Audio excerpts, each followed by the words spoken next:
Well, let's do this again. I hear all kinds of crap about Ukraine and Russia. Let's get back to the start. Why did Russia pick this time to go into the south and the east, tie up Ukrainian large forces up around the capital and the northeast? Well, a lot of the word was that Ukraine was starting to build up their forces in the south and the east. And from some of the reports going around,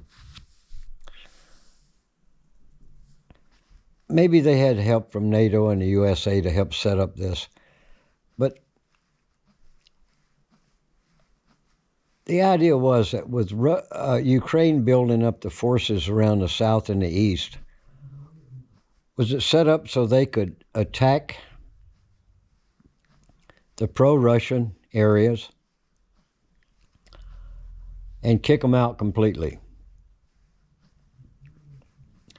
That's a lot of the word going around. That's why Russia decided to pick the time to go in when they did.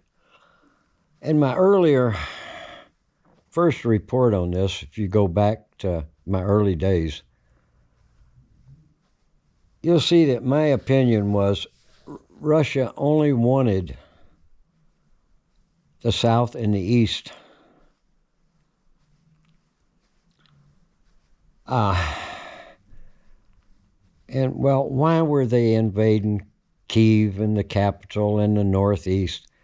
That was just to keep the Ukrainian top military units tied up there. Their purpose was not to take over the capital.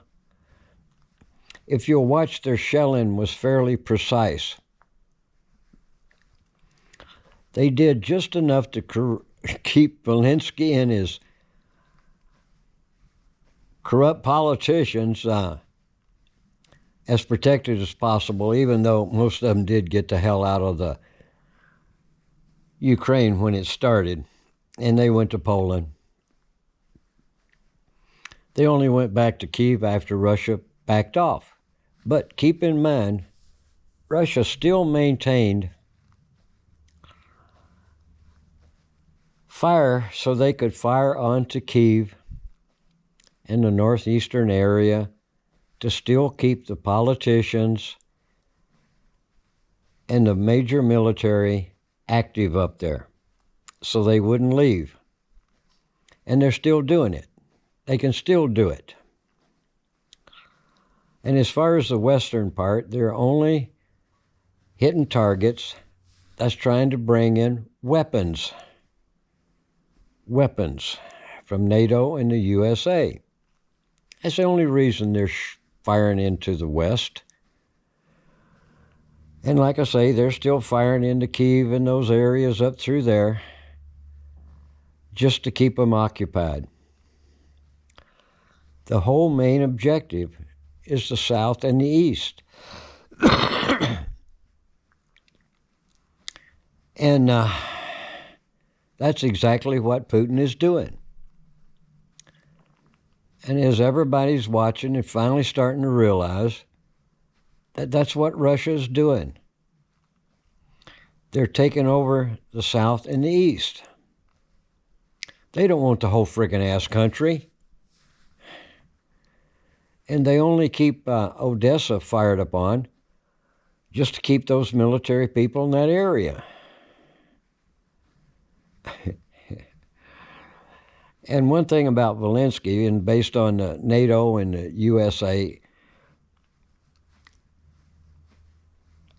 they just keep it going. They don't want to stop it. The thing should have never really got started in the first place. They just want to keep accelerating this war. And it's the same old thing. The little people pay on both sides. Ukrainians pay, but it's the little people. The big politicians and those people and their friends, hell, they never pay. they always end up reaping the benefits. It's the little people, the working people like you and me. Same with the Russian people.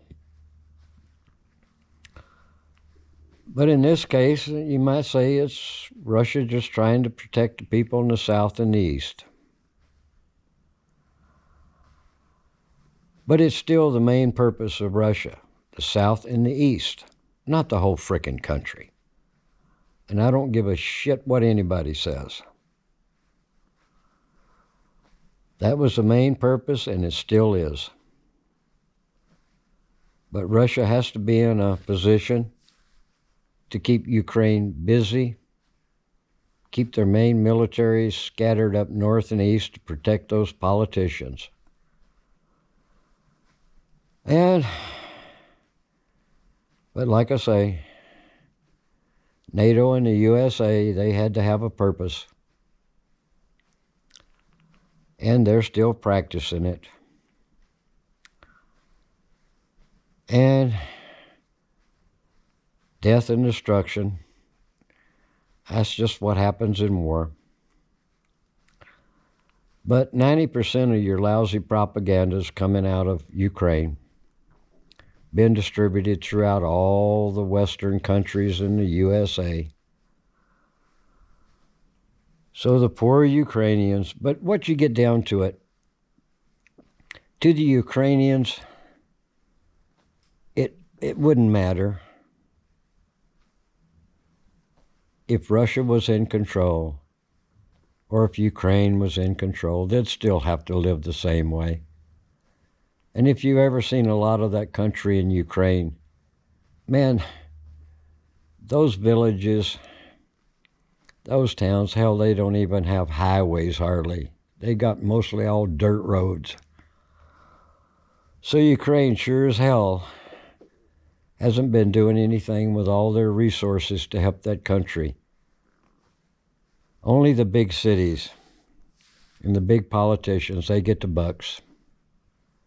But like I've always said, as far as I've ever researched Ukraine going way, way back, it's nothing but a corrupt country, corrupt politicians,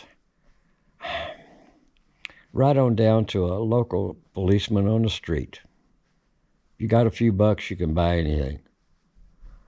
But most people, hell, they don't research enough to care much about that. But just see how in the hell it's going to play out, how long it's going to continue. Just see how long it's going to continue. But to keep supplying weapons into the country, it's not stopping anything. It just keeps prolonging it.